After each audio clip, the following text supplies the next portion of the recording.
The results of the referendum are in. Southern Sudan will become independent.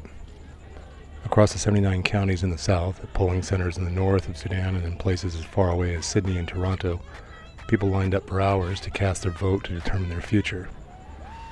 Now the votes have been counted, and the preliminary results show overwhelming support for separation. This can only be a success if Abyei is addressed and if Darfur is addressed. But as the streets of towns and villages across the south erupted in jubilation, the small northern region of Abyei remains in limbo. The traditional relationship between the Dinka Nok and the local Missouri has been gradually breaking down. And they don't want this area to be annexed to the south. This is why they want to drive away the people from the land.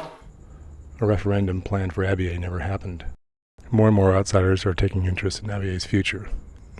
Talks in Kadugli involving governors of neighboring states as well as representatives from Khartoum and Juba ended in agreements which have been largely ignored. While the people of Abyei are finding themselves caught up in national issues, another group has ended up caught in the middle. As part of a government-sponsored program to return Southerners to the south, busloads of people have been traveling from Khartoum to cities in the south, passing through Abyei.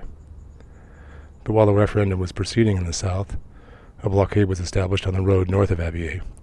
Not only is this the main road for returnees to pass by, it's the main route for fuel, food, and other supplies to come from the north. Groups of returnees were forced to wait in Niama, north of Abyei, for news of the blockade and to hear whether it was safe to travel. This group waited 17 days, but when they finally left, they were still stopped at gunpoint by militia armed with weapons and knives. A truck was looted and many people lost all their possessions. In front of 32 busloads of people, including her baby son and brother, a woman was slaughtered.